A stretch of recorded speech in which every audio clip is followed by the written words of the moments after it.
What is going on, guys? I'm back. Further North Podcast is here for another, hopefully, ripping episode. Who knows? But I've got my Niners jersey on right now for those watching on YouTube. I've just watched the Niners beat the Packers and go to the NFC Championship game. I'm stressed. What a wild game. They were awful in the first half, even in the third quarter, but they made big plays when it mattered. So all you guys who don't watch the NFL, don't get into it. It's so stressful. I need to go have a nap.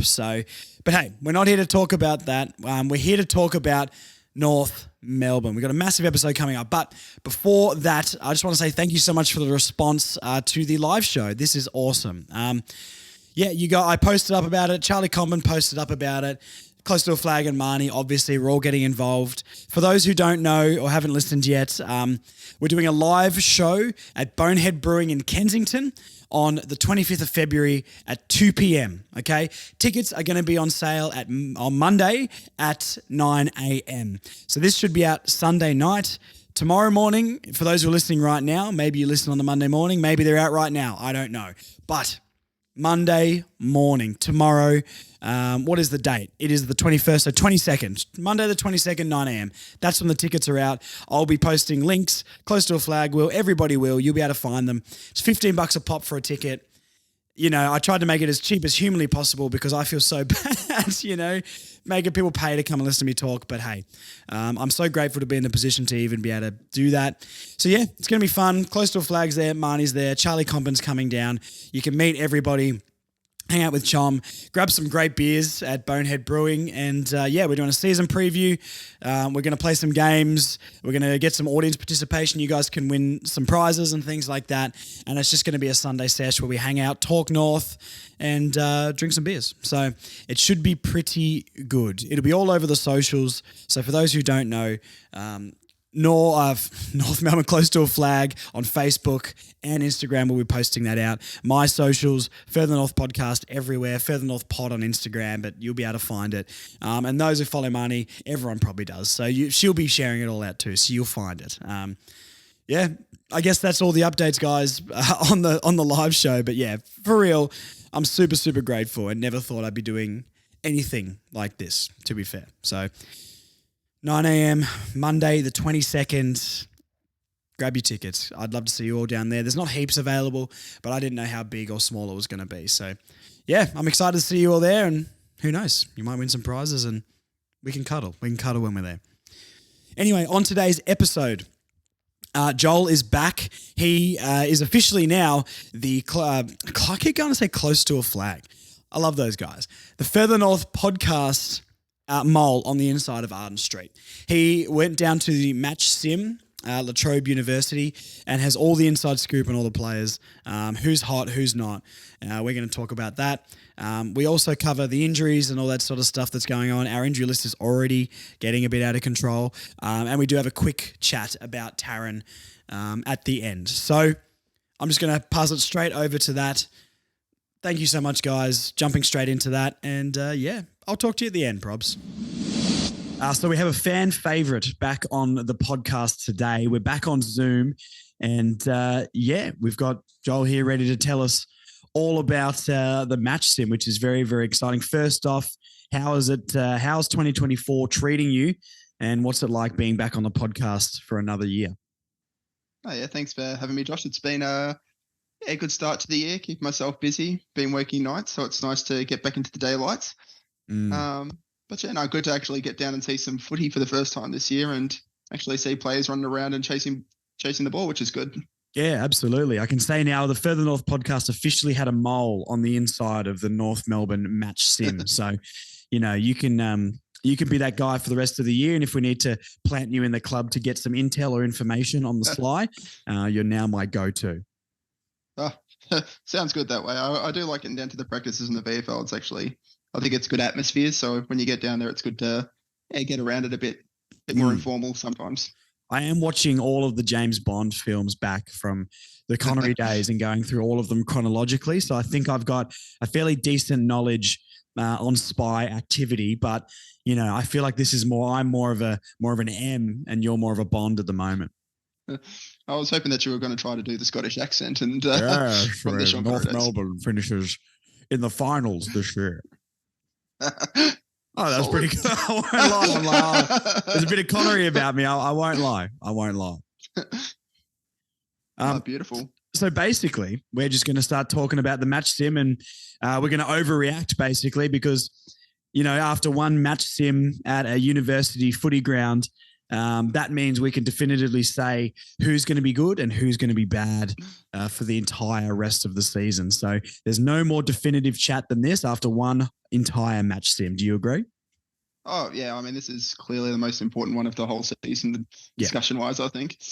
Yeah, I feel like the season's already started personally, but well, who took your eye? Let's talk about the match sim. Do we know how they decide or match up the teams? I know there's like a blue team and a yellow team, but is it like first 22, 23 against the second 22 or 23, or is it just randomized teams? Do you know? At the start, when I saw the first half particularly, the stronger team was the one wearing blue. They had in the middle LDU, Wardlaw, and what's his name? Sheasel played a fair bit of time through there. So it felt like that was probably the stronger team, and Simpkin played on that blue team a lot at the start, and the yellow team was a bit more Phillips, Powell, and Lazaro, which was interesting at those centre bounces. Cherry was rucking for the blue team, and there was a few that rotated through, but Finbar did a bit of rucking for the yellow team at the time. Everyone's new favourite, Finbar Maley. Oh yeah, he's cult figure written all over him, that man. But so it was a bit.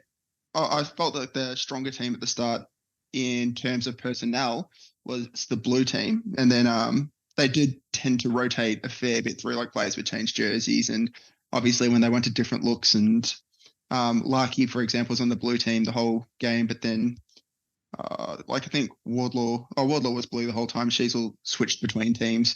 So there was a few things like that. You were rotating off the jerseys depending on, I guess, what you wanted to look at as the coaches, I'm guessing. Yeah, okay. And did blue team take out the win, or were they not even bothering to keep score?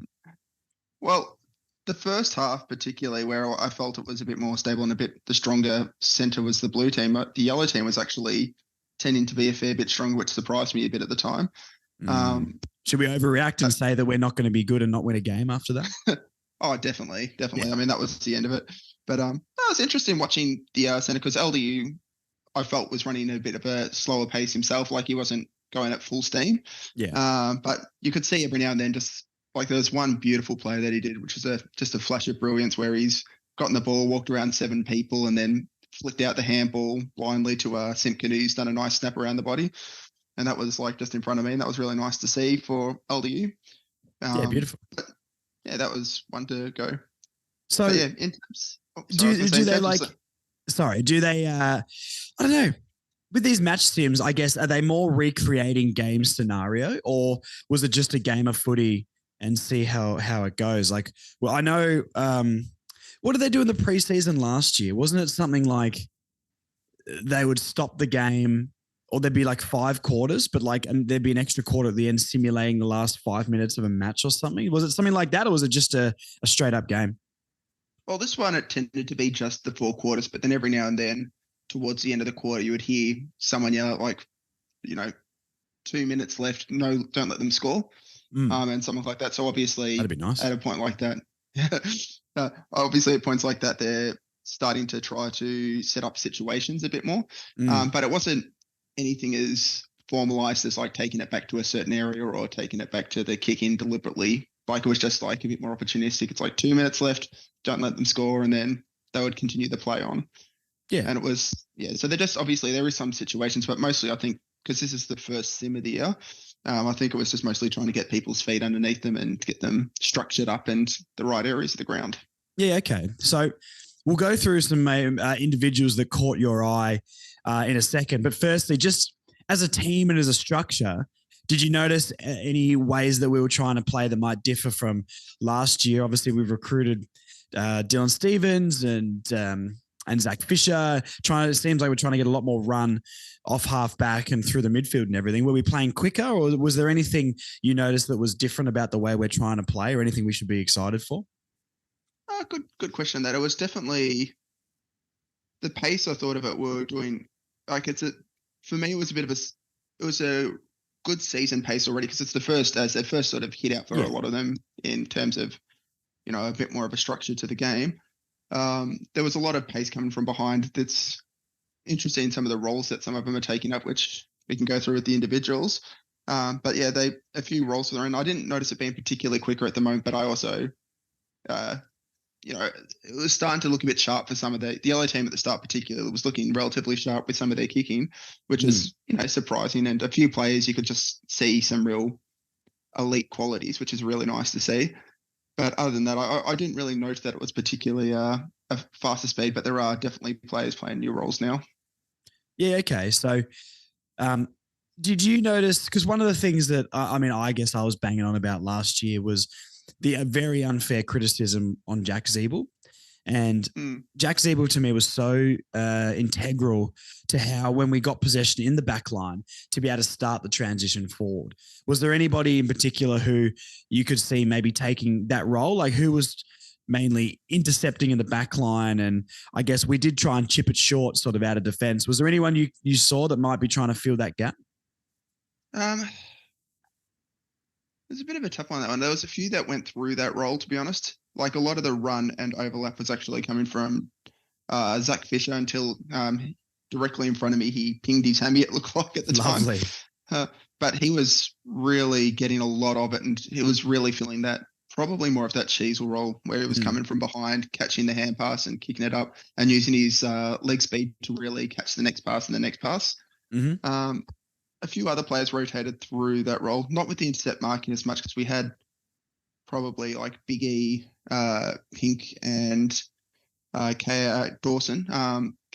They were doing a lot of the big, big intercepting sort of plays and sort of getting into those positions. And the other one that was really, really a bright spot that was taking some of those intercept marks was Will Dawson. He surprised me with how well he played in his first game, given that he was, his first hit out for us, really, I guess. But it was really good to see him actually getting some marks. He stepped around a few people, and his kicking was actually quite efficient, which was really nice to see. He's apparently the youngest player in the AFL at the moment. Oh, wow. Really? Yeah, which is a bit surprising. But imagine the ankle breakers we're going to be doing off half back with Dawson and Aidan Core back there. It's going to be unbelievable. Their ankles won't be safe. No safe ankles. No. Snatching them everywhere. No, he was. It was good to see some of those guys.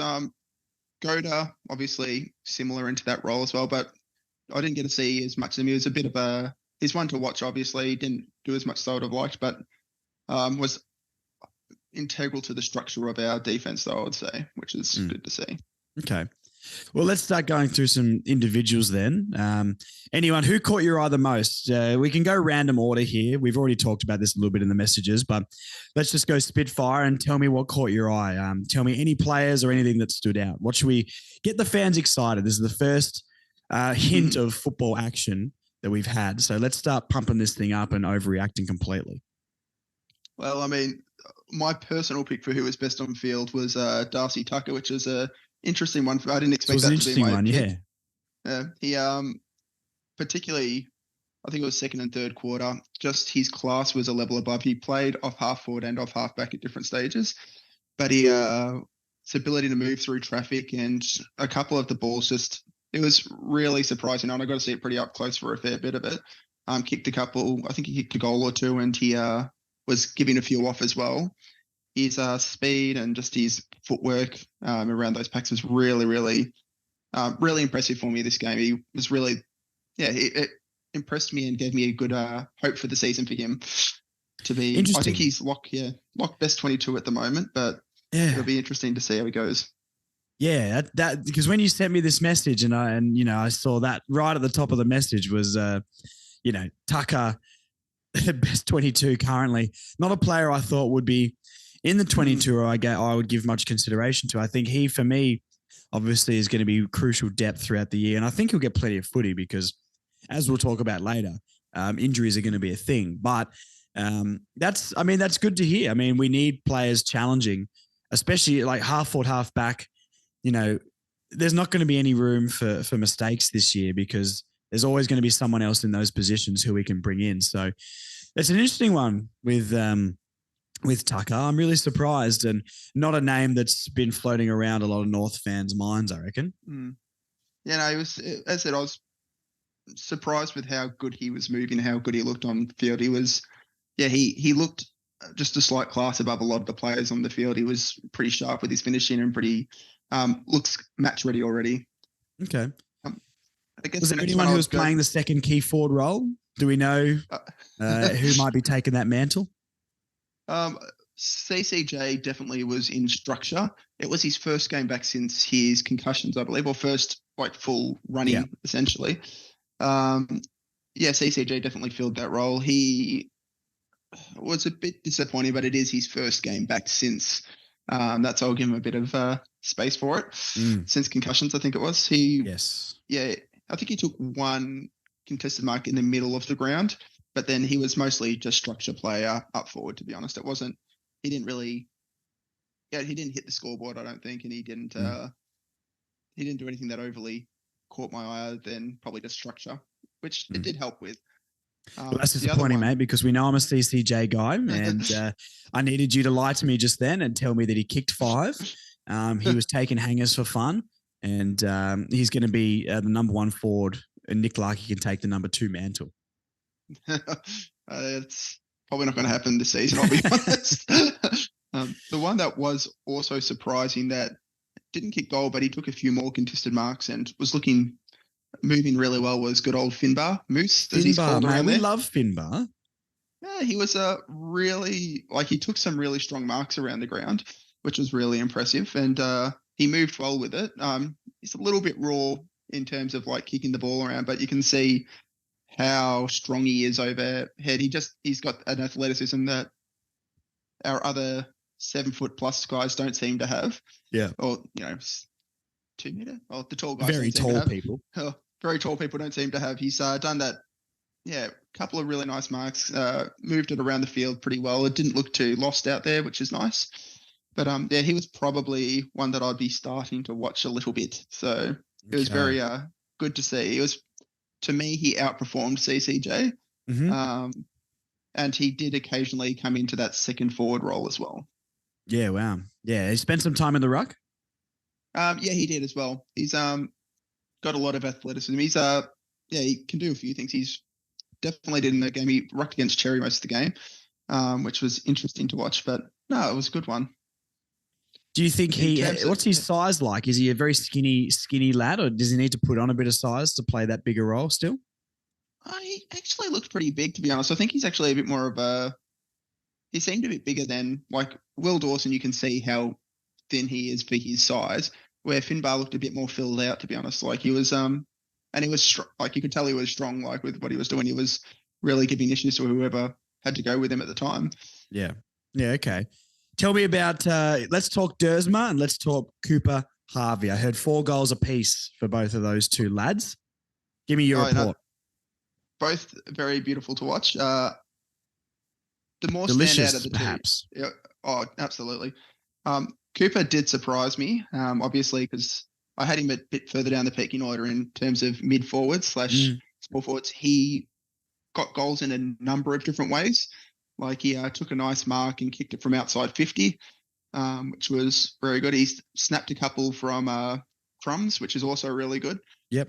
He was really involved around it. You heard them calling out the Coop a lot when when he was getting around in the forward line. He was affecting the play quite decently. It was really particularly when the yellow team at the start, he was one of the ones that was kicking goals for them. He did shift to blue later, but it was he was probably probably one of the most influential forwards on the ground when he was on, which really surprised me, but it was surprising how good he played.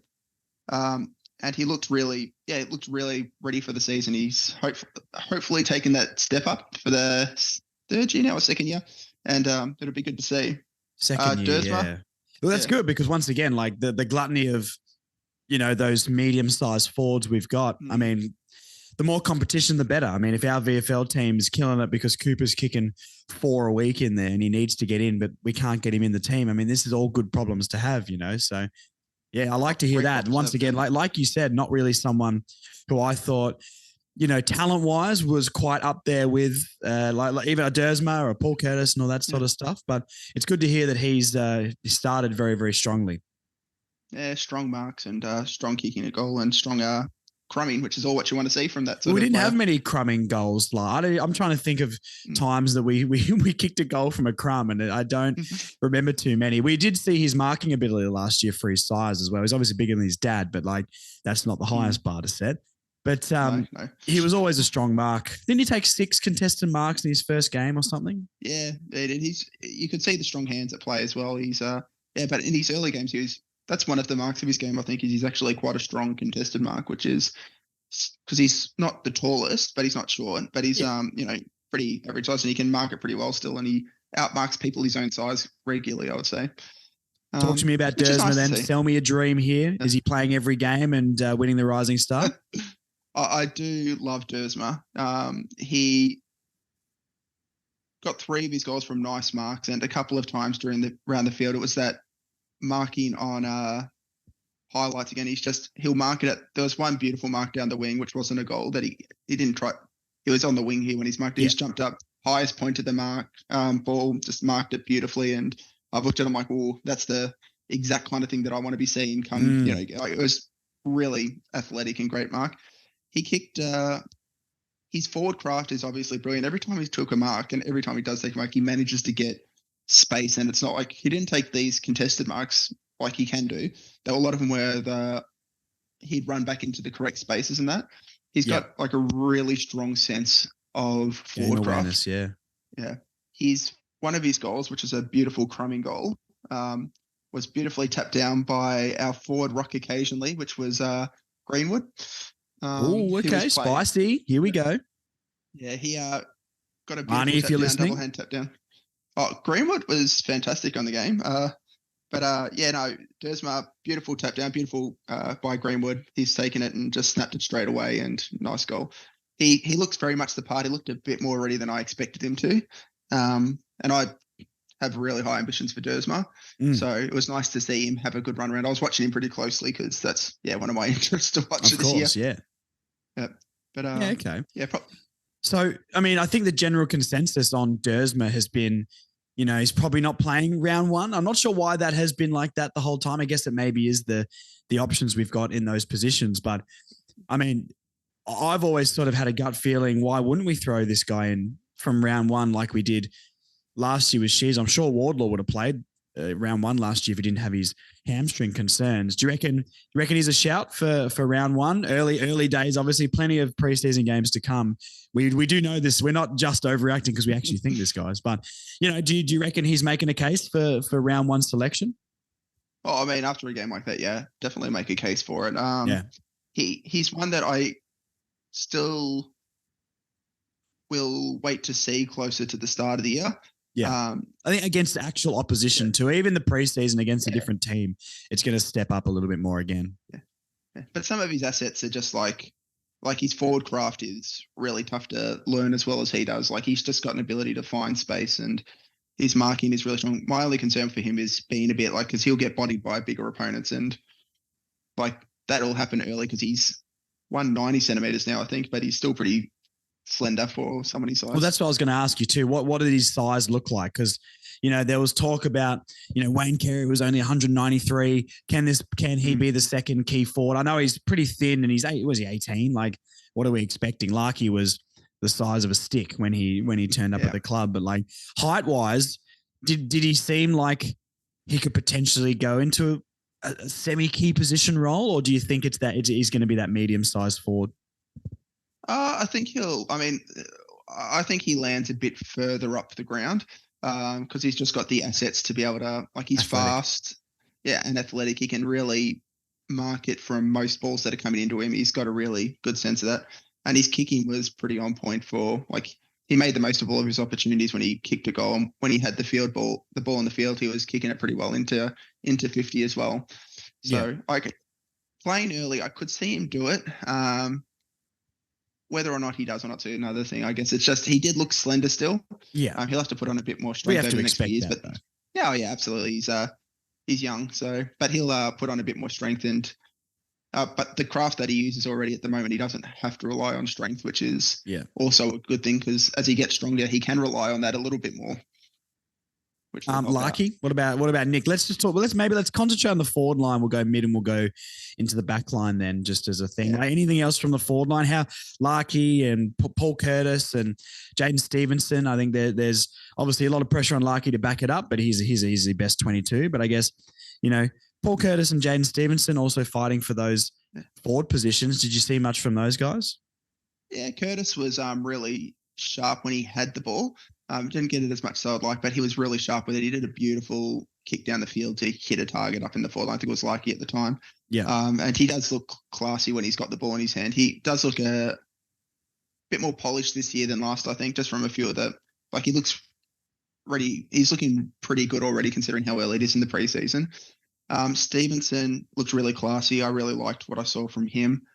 One that surprised, Larky was solid and good, and he was very, very vocal. Larky, you could hear him yelling out from where, at the other side of the field at different stages. You could hear him yelling out. He's a very good leader. Obviously, you can hear him directing people into the right places, and that definitely one of the most vocal on the game. The one that surprised me, particularly the first half, he did get a bit tired by the end, was Hanson Jr. Okay. Yeah, I didn't go to watch him play, but he did some really nice things early and was getting a bit of space and was able to sidestep a few. And he looked, surprised me with how good he sort of started with a few of those times. But it was nice to see, really nice to see. But yeah, I think he's one that's definitely stepped into it a bit. The other forward I should just touch on was Greenwood. Yes, here we go, Marnie. Yeah. Strap in. Give us your Hugh Greenwood reports, mate. Okay. Looked very, very good. You can tell he's a senior body. He was stronger than a lot. He took some beautiful marks in the forward line. I think he kicked a goal or two, and he was leading that when the ball went into the forward line at different stages. He was the forward ruck, as I touched on before, which was interesting to see. But he, very smart, very good position to land. It looks like they're going to play him as a forward/high half forward this year. Yeah, and he looked very comfortable there. To be honest, he was pretty on point, and he was one of our better ones on the day as well. So you're saying all Australian? Is that what I'm hearing from you there? All Australian ruck. Right, yeah, absolutely. He's in the all Australian team in the forward pocket, but just to be the backup ruckman. Oh, of course. Yeah. But he was it was actually really, really impressive on the day. I mean, obviously we got a younger back line, but the way he was getting to position, and it was pretty strong overhead. But he's always had that in his game. He's always been able to mark it and be a bit of a problem up forward. So yeah, it was good to see. He was actually another nice surprise. Him and I said Tucker being the best was really a big surprise, and then him doing as well as he did, I struggle to see how both of them don't play, which is difficult because I don't think many people would have them in the best 23. No. Yeah, but there are big, strong bodies, and they are impacting the game they were impacting the game more than the others, their peers, I would say. Okay. Just as the forward line as a whole, how do you think it functioned? Did you notice anything different with that, or, was everyone running into each other's way, or what is your report on sort of how the forward line worked as a unit? Not very well. I mean, it's so early, you can hear. Yeah, of course. Yeah, you've got so many people competing for the different positions at the moment and that. But Larky is just very classy. He didn't do as much of it as this game, but I tend to imagine that the more senior, bigger bodies are, sort of just running into the right positions and giving the other guys a bit of a chance to learn through their positions is my gut feel on it. Yeah. But he was taking a couple of marks on the wing, hitting packs pretty well. CCJ, as that was another one. You got the two tools at different stages, and that was working well to bring the ball to ground into a predictable manner. Then you had Paul Curtis was doing well at the feet. Stevenson, our forward line was looking pretty reliable when the ball was getting in there, and was making pretty good contest, or making it look dangerous at different stages, which was really nice. I don't think there was a lot of backmen that took strong marks across the back as much as killing the contest, which was could be a testament to the forwards or the youth of the backs, but it was interesting to watch, and it's a good one going forward. The forward line, I think, is not my problem, my area of concern. I think they did all of them had different moments of shining, which was nice to see. Cool. Well, speaking of areas of concern, let's go to one that we should be fairly relaxed on. Let's talk about the midfield. And the first thing that I will ask, where was Harry Sheasel playing the most? Because I've got feeling he's going to be a full-time midfielder this year. Not full-time, but I think he's going to play a lot in the midfield, let's say. Did you notice him, apart from the midfield, did you notice him going forward more or going back more? I did see him. He was middle majority. That seems to be what's happening. His position in the back has been taken, I would say, by Fisher. I think that's what Fisher's come in to do. Yeah. He played across a couple of lines. He also went up forward occasionally, and he just has, real class about him, obviously. Didn't get to see as much as I would love of him, but that being said, it feels like he's still learning a bit more about the intricacies of the middle, and they'll give him a real opportunity in that middle section to try to get into that part of the field. So he was really, I was keeping an eye out for him, obviously, because, he's one of my faves to watch. Mm-hmm. But he, was getting around it midfield mostly, to be honest, and then occasionally high half forward. But I think that's where he'll settle for most of this season. I reckon he'll be mid/high half forward. Yeah, I would agree with that as well. He's too classy. He's too good. Imagine if they were like, oh yeah, Nick Dacos is going to play in the forward pocket. I don't. Yeah. It's not how it goes. I think he exceeded expectation so much last year, and I think it probably changed the trajectory of where he's going to play. I think, if say he didn't have quite the year he did last year, I could see him going forward, but. He's arguably our best ball user. If not, I think he probably is. So why wouldn't you want your best user of the footy right in the guts? So I'm glad to hear he's playing there because, we might need someone with a little bit of class and elegance in that midfield. LDU, Bull, and we know what he can do. Wardlaw, everyone knows what I think of George Wardlaw. I think he's going to be the greatest AFL player of all time. But it's good to know Shees is playing in there just for his class and his ability to use the footy. Oh, yeah, he's absolutely classy by foot. And he, as I said, he's still learning the craft in the middle, but you can see where they're wanting him to play now. Like, it was more middle than I was expecting, more high half forward / that, but now it's, definitely a bit more time in the guts than I expected. Touching on Wardlaw now, because he's, yes, go on, excite me, mate. Come on. Oh, every time that man goes near the ball, it's just exciting. Scintillating. Oh, absolutely. He did a couple of really nice chase down tackles. His energy in tackling is just, when you're on field level and watching, it's just a different level to everyone else. He just runs so much harder and hits the pack so much harder. And you're exciting me, mate. Oh, mate, watching him play is just, I can understand what Clarko said about it. It's going to be exciting to watch this guy play for that many years. He's, just absolute class. There was a couple of plays to touch on with him. There was one absolutely coming out of the back line. He's come into it to get the ball. He's gotten the ball. There was 3 or 4 players near him, and he's just done this kick. And I'm watching it, and I can't see any gap because I'm right behind him, and I can't see any gap where the ball's going to go. He's kicked it, and the ball's gone 50 meters or 30 meters out in front, and managed to avoid all of those players trying to tackle him and defend him at once. And you're just looking. I've just turned to my mate Mick, and we've looked at each other and how on earth did he get that out? It's ridiculous, that class. Oh man, but, I'm so excited. I love George Wardlaw, and I think he's got. I don't think I've ever been so excited for a draft pick to ever come into the club. One game of him, or 10 minutes of watching him play football, and I was so sold. I don't know. Everyone thinks they're a good footy scout, and I'm going to pretend I am too. He's got it. Whatever it is, he's got it. Yeah. And if his hamstrings are good, which hopefully, he was in full contact and he's having a full preseason. Man, the dude's going to tear the league apart. Imagine him and LDU in the middle in a few years' time. It's just disgusting. It should be illegal. Oh, it's scary good. There was this one play, because obviously injury is always going to be my concern for him. There was this one play at the end of the second quarter, I think it was, and he's gone to kick the ball and he's just kicked someone in the leg. And then he's I heard the impact from where I'm oof. And he's gone down for a second. I'm watching don't you dare go down there, George. Don't scare me like that. Oh no, don't you scare me. But God. That's too close to home. We can't be having that stuff in a match sim. Yeah. But he got up and ran out the rest of the game pretty easily. But I've watched that and I've just seen it. And I'm God, don't do that. Don't do that to me. But he was whenever he goes, he's just a ball of energy. When he tackles so hard, his pace, his burst speed is just absolutely electric. How quickly he gets to players, some beautiful running down tackles and just some, when he's gotten the ball, he just has the ability to go from inside the pack, grab the ball, and just run outside. And he did that so many times. It's just great to watch. I could go on about him all day, to be honest. I just love that man. Yeah, wow. I would love to as well, but we need a little bit of LDU chat. Talk to me about LDU. Is he going to win the Brownlow? Is he going to win the Brownlow? I'd love him to. It's a bit early for him. Like, I think when I was watching him, there was a couple of moments where he just sees absolute class.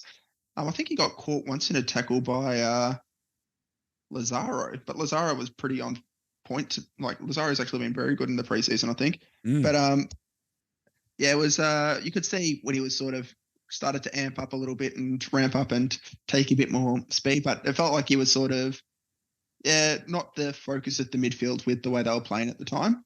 I think it's just working his way into the season a bit more for him because he came off a bit of a niggle as well, I believe, and I'm guessing they're sort of getting him to full pace again.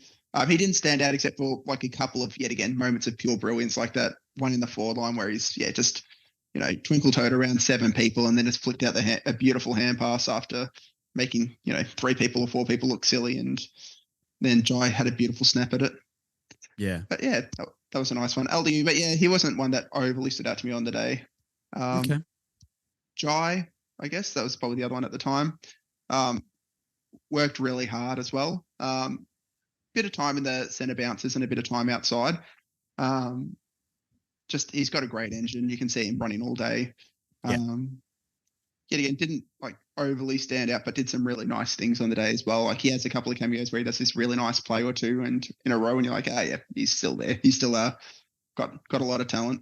Yeah, still a dual a dual club medalist and clearly a fantastic footballer. So yeah, Jai needs a big year for me. I think we all sort of agree with that from where he was getting Sid Barkers in the years gone by, and then made captain and then maybe underperformed last year. I think there's big opportunities to take that, being our best midfield.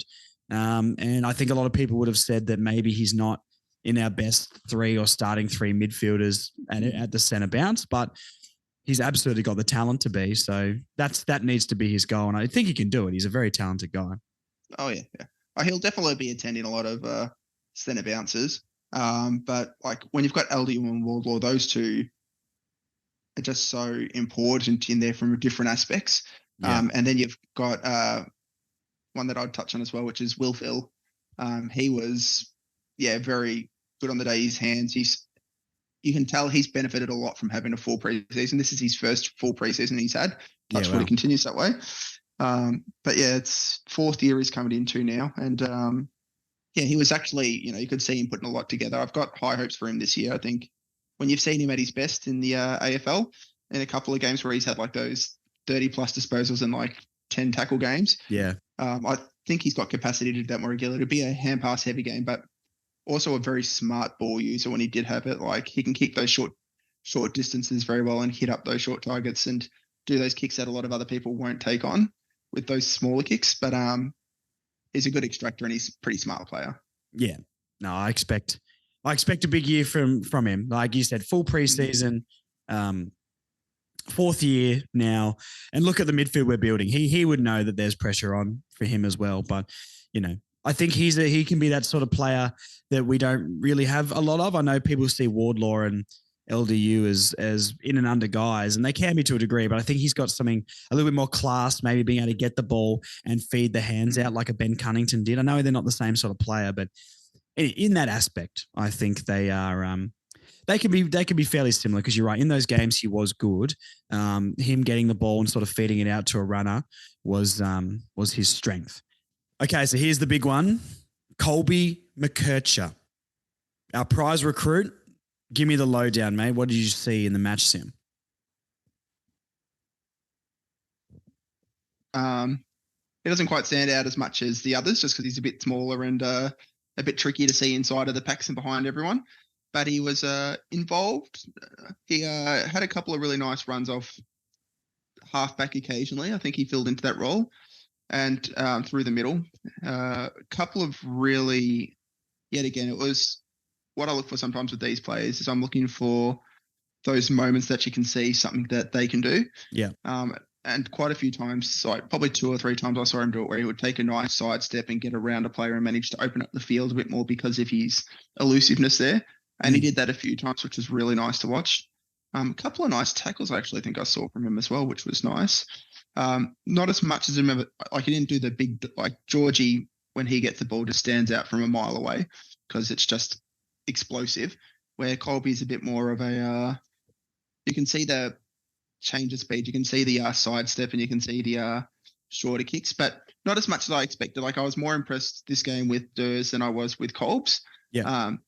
But Kolb's is still getting the ball a fair bit considering how early it is, and it's only his first match sim against like all these big guys, and yeah, he was you can definitely see a lot of assets that make him a lot of the player, and you can see why he was taken as high as he was. Yeah, you can see he's got the class, and yeah, absolutely. Sort of like Wardlaw, maybe not quite as dramatic as when Wardlaw, jumped on the scene last year, but like you said, you can see with a player, even if the player gets 10 disposals, if every time they get the ball, they do something with it, you can tell that they've just got something about them, which I think you need. Yeah, absolutely. You can see him, and he gets involved.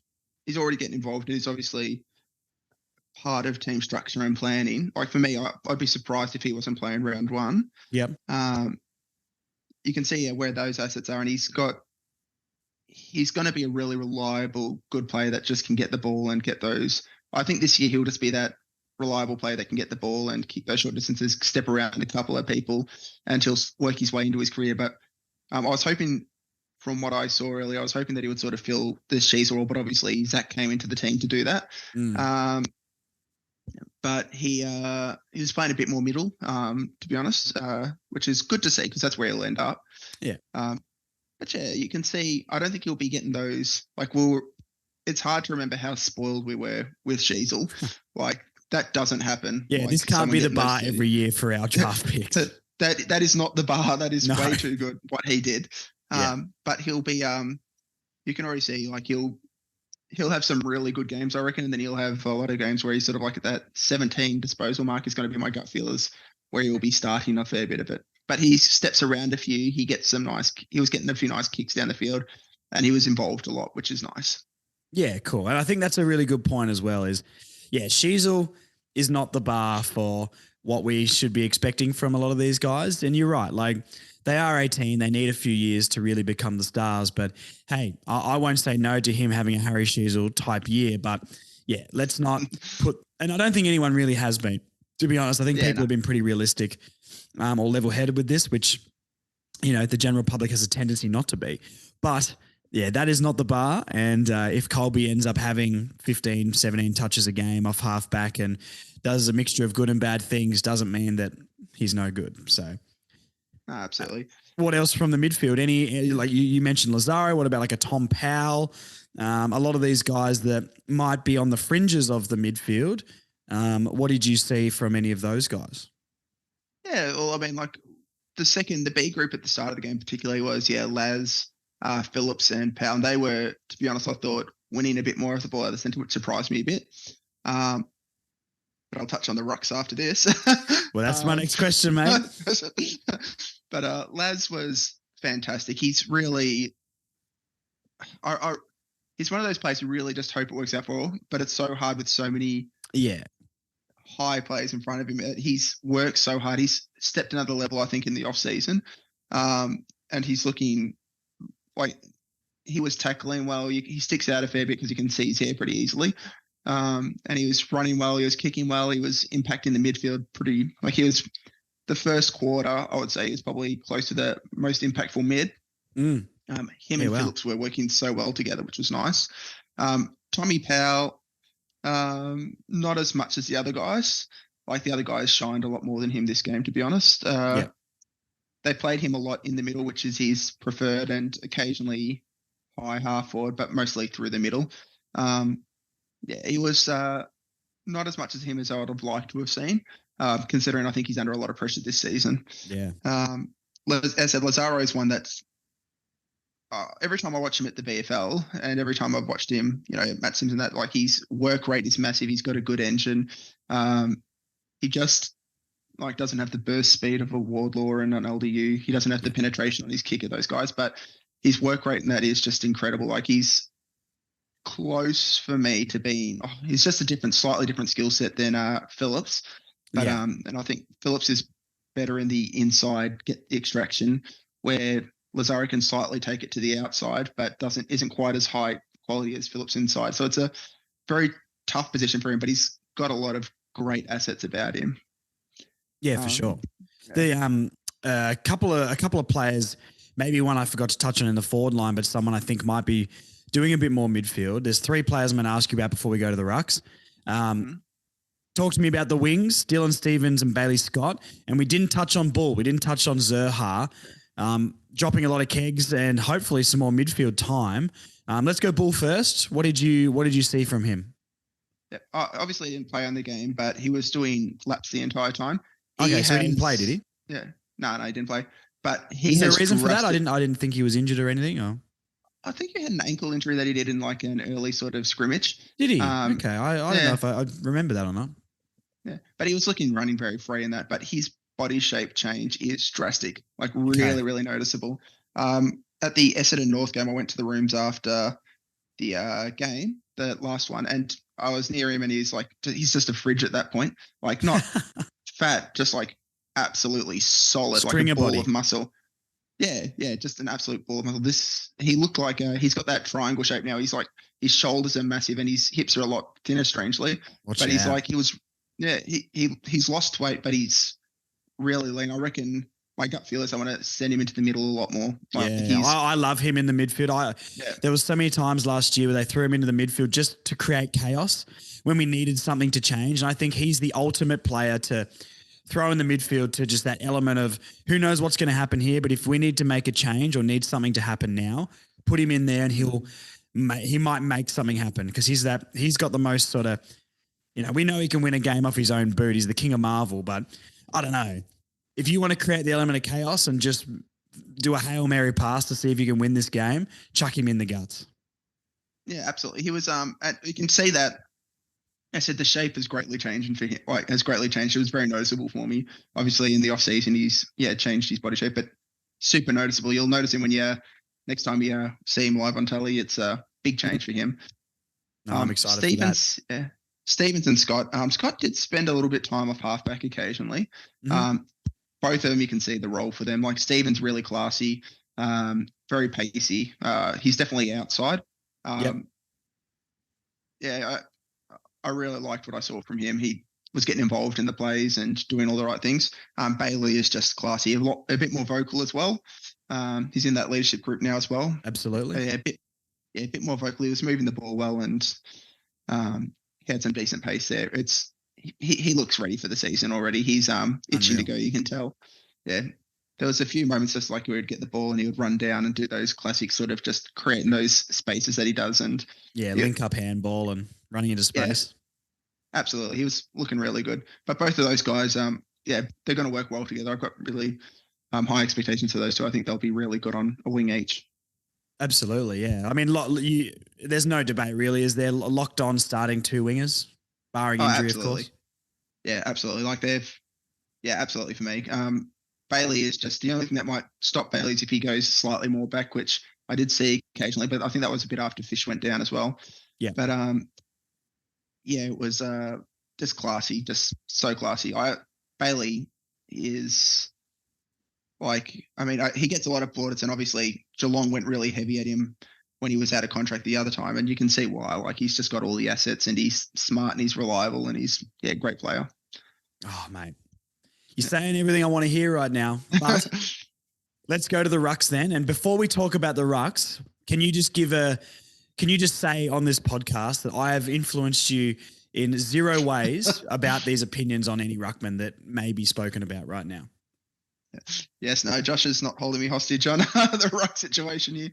But to watch the rucks this year, that in their pre-game we had or in the sim game, it was Cherry was probably my biggest disappointment of the game. Mm-hmm. I did go there. I do have higher expectations of him than you, Josh, unfortunately. Yeah. But most people do, mate. Most people do. Yeah.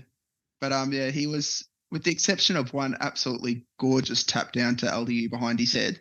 I think he mostly hit the opponents with his tapping work. Yeah. and there was this play in front of me in the forward line, which I was so dirty on. He had a shorter defender. I can't remember who it was. He stepped around, got the space, probably about at the top of the square where it would be the equivalent, uncontested, gone for the mark, and it's just bounced off his palms. And I'm like, oh, you can't do that there. Like, yeah, you can't do that there.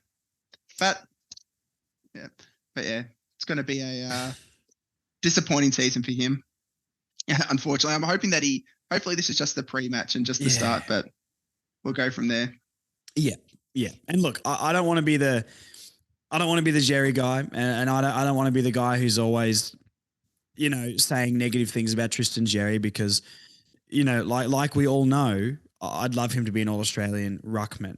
And I've had people messaging me even the last week about Jerry, and, comments on YouTube and all that sort of stuff about, mate, stop, hassling Tristan Jerry. He's a good ruckman, saying how he's a wrecking ball and all this sort of stuff. I'm like, that's not the ruckman that the modern game needs. And, like we were talking about with McKercher, Duursma, Wardlaw, I know those guys have more potential when drafted higher. I fully understand that, but even Lazaro is maybe the best example of this, where you watch that game against the Gold Coast. Until then, I thought Charlie Lazaro, never going to make it, never going to be good enough.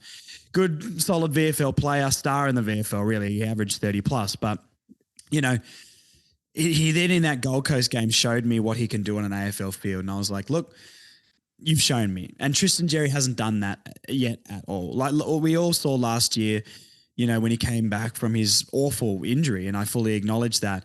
The ruck work's not there. The ability to mark isn't there. And I'm really hoping he can start doing that, because we don't have any more options. And I worry that our midfield will suffer.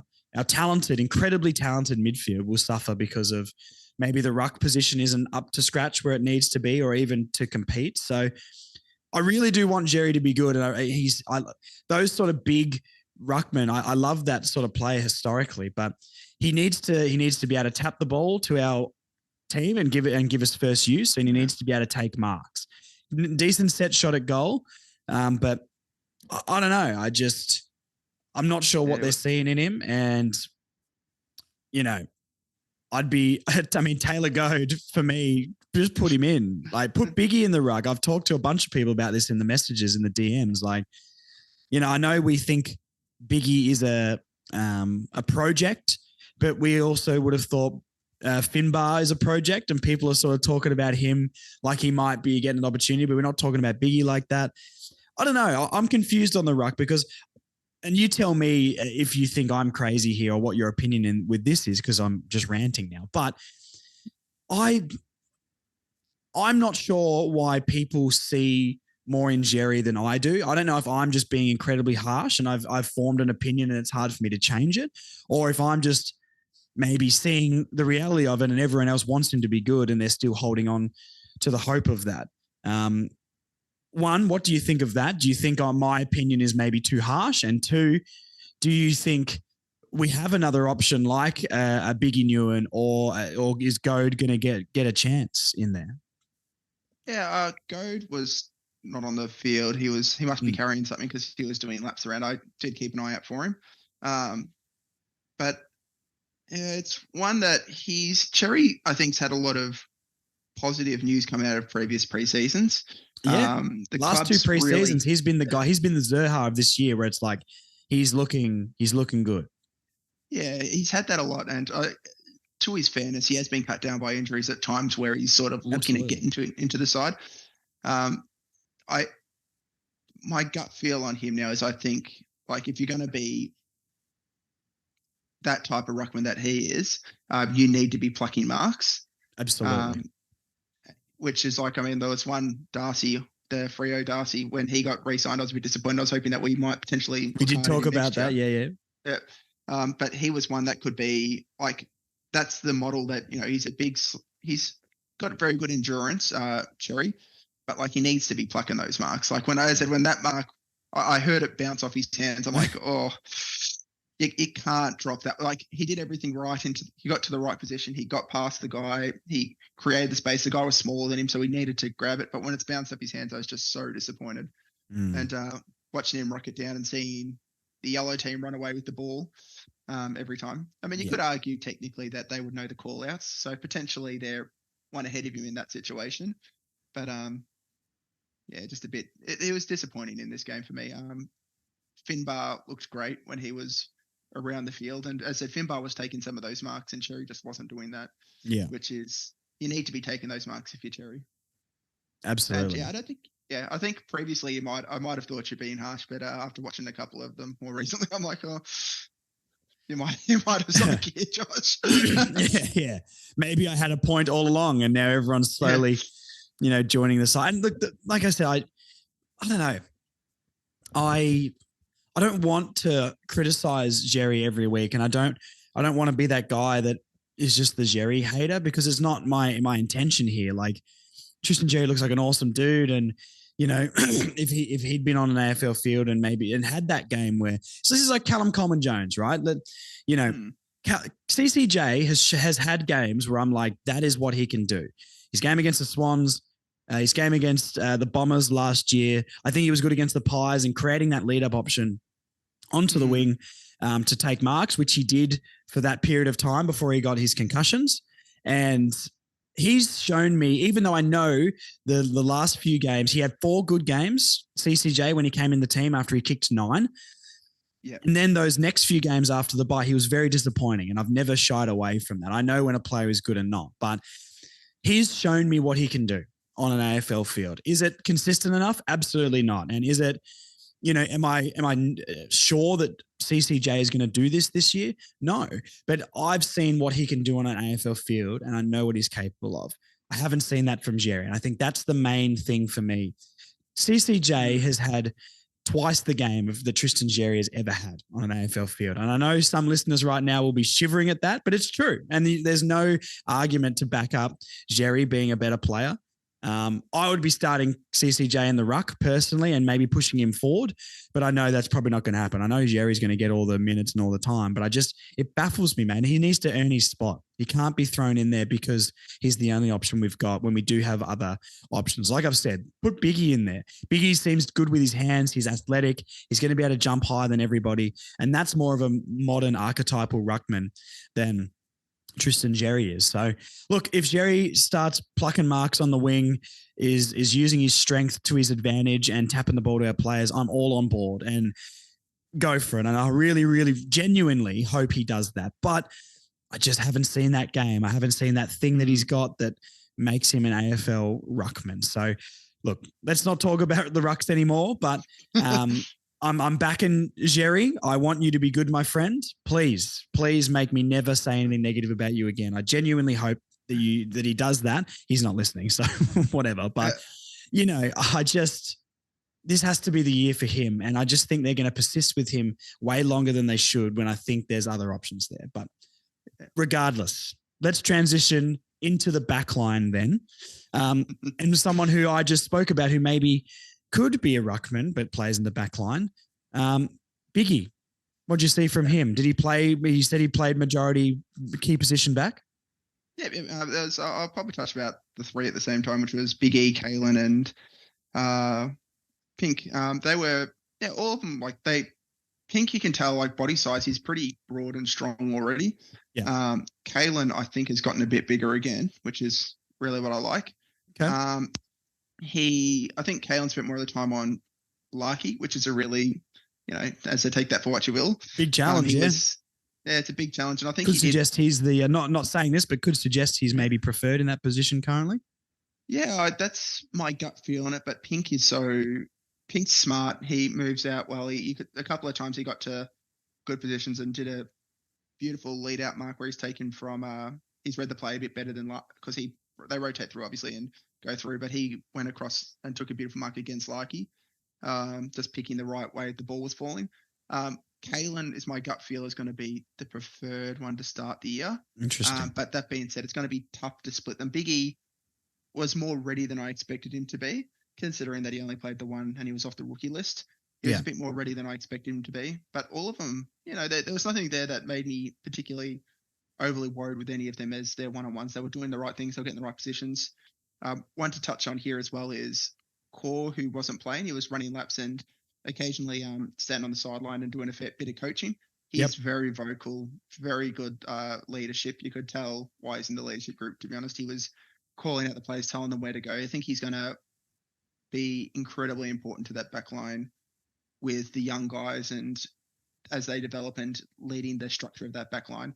He was very, very good at his call outs, very, very good at his, every time like a play would happen, he's like, you need to get, and he's telling them where to go and what to do, which is, he was the most vocal by a mile in that back line, and he wasn't on the field. But, not sure if that's concerning or not, but look. Yeah. Goda was also, a couple of nice plays chopping across. Not as much sim as I'd have loved to have seen because I really rate Goda. But he's that tall enough one to cut back into the spaces and come in. Oh, and the other one, actually, which is nice to touch on, would be Riley Hardiman. I was going to ask you about him, yep. Yeah, he's one that I was watching closely. There was a third quarter, I think it was particularly. I just started to see him get the ball a bit. He started getting a bit more comfortable. He would get the ball in his hands. He was hitting up targets up the field.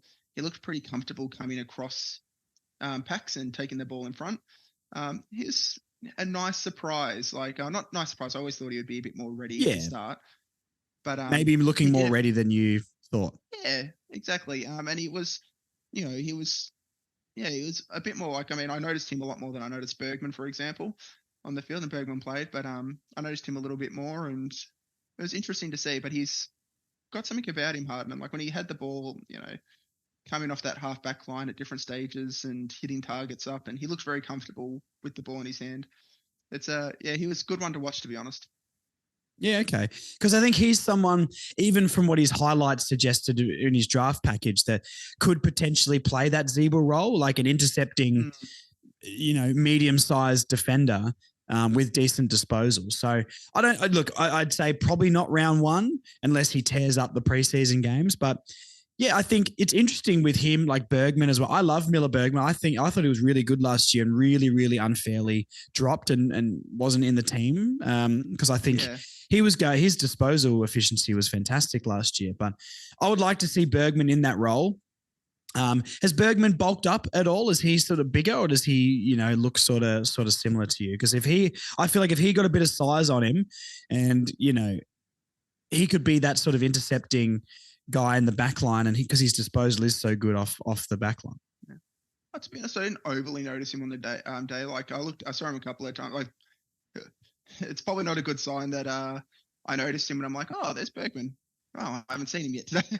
I didn't really see a lot of him. He's not like, I'm like, oh, okay, he's there. I didn't know he was playing, but he was I didn't overly notice him, to be honest. It wasn't one on the day. Like I looked out for Goda. Goda's pretty tall, and Hardiman I was trying to keep an eye out for, obviously, because I've got a bit of an interest in him from the draft. And but yeah, Bergman, he didn't really stick out to me, to be honest, which is, take that for what it is, I guess, at the moment. Yeah. So out of those three, I'd say they're probably competing for a similar position, like Hardiman, Goda, Bergman. Who are you liking the look of maybe for round one?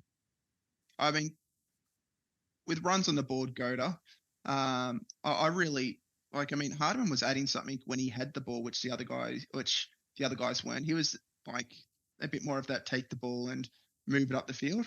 Particularly, as I said, like Fisher was fantastic early on. He was looking like the best on field when he was starting, and then obviously directly in front of me when he's done that, he's like grabbed at the back of the leg, and I'm like, oh no. And he was getting called a lot. He was clearly that cheese roll. But after the third quarter into that, I think with Hardiman, you could see him doing a bit more of not that role, but he was the one driving it off that half back line, which was nice to see. Interesting. Did Charlie Comben play? No, unfortunately. No. He was running around did a couple of laps with the practice. Like early on, they do like a little warm up, and he was doing those, and he looked pretty decent in those. Like a few of them did. Like I was keeping an eye on. As I said, Goad was the other one I was keeping an eye out for. Okay. Yeah, it was. They were just doing those drills. Like Core and Logue were doing a couple of runs through as well, and they were all looking. It's funny when you see them running, you're like, oh, you look so fine. Like, why can't you just play, mate? Just go and play. Why'd you play? But so they don't look. I mean, like that. Like obviously, and Lukey Mack was running through those obviously as well because he wasn't playing. But a few of those Jackson Archer as well. I don't think he wouldn't have played. Yeah, Jackson Archer didn't play. Pretty weak backline then, to be honest. I mean, missing Logue, Core, Comben, Archer, all the I guess Fisher technically is missed half the game. So a very weak backline played in the match sim. Yeah, it did. But like the ones that I wanted to see were there for a large part being Pink, Biggie, and Kalen, which is I like all those guys, and I think those guys have a real great opportunity at the start of the year to get some game time and try to grab that position, and it'll be those are the guys who can do it. So it'll be nice to see what they achieve. Yeah. So I had this discussion with Marnie last week, and I'll get your opinion on it. Biggie, Pink, or Callan Dawson. Who are you feeling is going to be preferred in that position? Obviously, and then maybe that third tall. If we do take a third tall, who would you personally be picking? And then maybe from the match sim, it sounds like Dawson maybe is your preferred on that. But what does your heart tell you? Tell me what your gut feel is. I mean, because I saw a lot of him last year. There's a lot of assets I liked about Kalen, so I'm thinking Kalen is going to be my first, to be honest, and probably Pink next, Biggie just behind though. But Biggie was not. I don't take that as a slide on Biggie. I really liked what he did. I just view the other guys as a bit bigger and more match ready. Like they're both a bit older as well, and both have the bigger bodies and are a bit stronger in that role. Okay. But the other one, as I said, the one to watch, and I was extremely impressed with him, was Will Dawson. Like, talk to me about him. He was one that I did not think would go, because he's like, the thing with him is he's very young. Like he's 10 days away, I think it was, from being the next draft class. So, and if he had played a full season because he didn't even have one position, he played forward, a bit in the middle and a bit in the back. Oh, wow. If he had a full season doing just the back line next year, like I could see him very easily as a top 10 pick. Okay, wow. Yeah, some of the stuff he did, like his positioning was great. Took a few marks. He was a link-up player and kicking the ball. He really impressed me in a few passages for someone that I didn't think was going to be anywhere near ready for a while. But yeah, he actually really impressed me. It was really nice to see.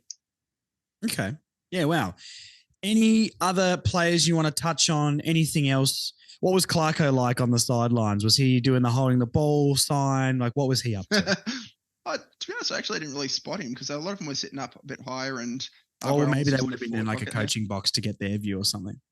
Yeah, maybe. I mean, like I didn't really I didn't make my way around to the bench too much, so I'm assuming he was over there somewhere. But I did try to look at it for him a couple of times. I didn't get to see him, but he was obviously around because I saw the photos of him being around. Absolutely. He's always hanging around somewhere.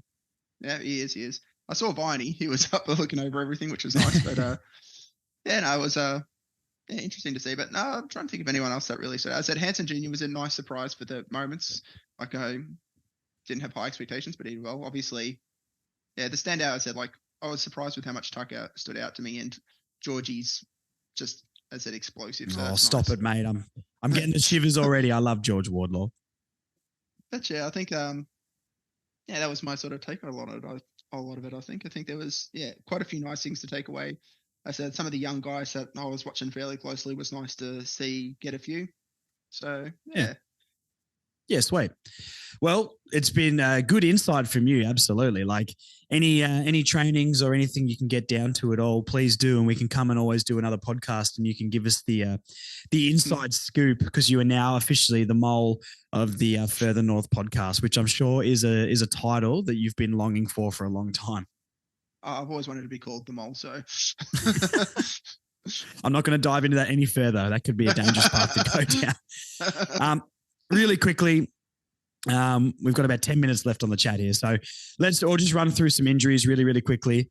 Eddie Ford with his syndesmosis apparently is only a few weeks away.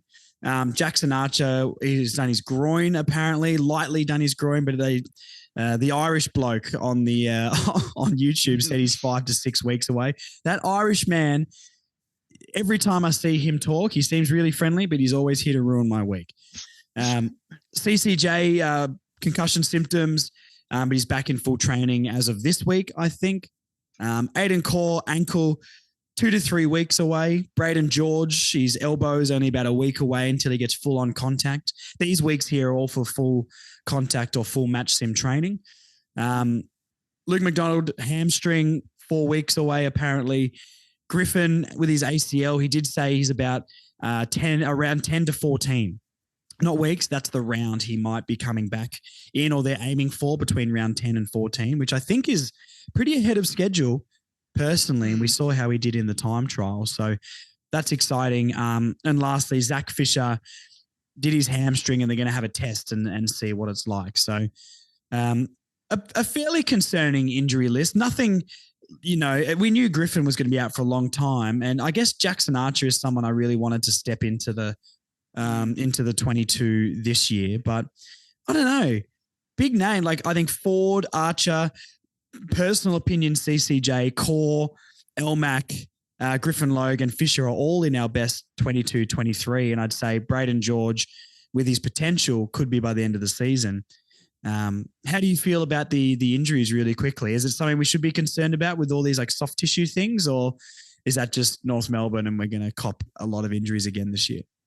It does feel like we've got a bigger injury list than we should at this stage, but I imagine at this stage as well, you're probably taking it super easy. Like Lukey Mack had that horrendous hammy injury at the end of the season.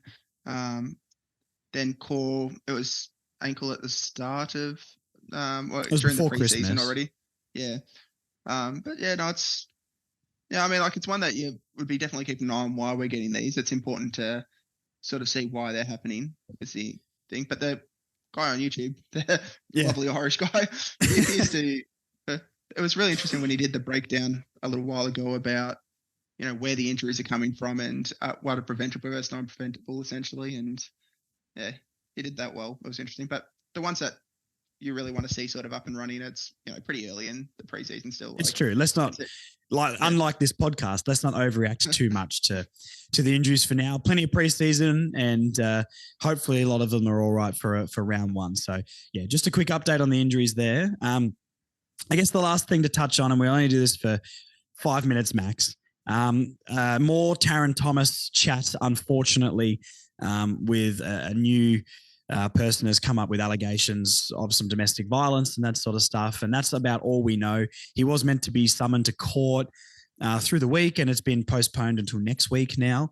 Look, we're not obviously going to dive into it, and I don't want to speculate on anything, but we're just here telling you and giving you the updates.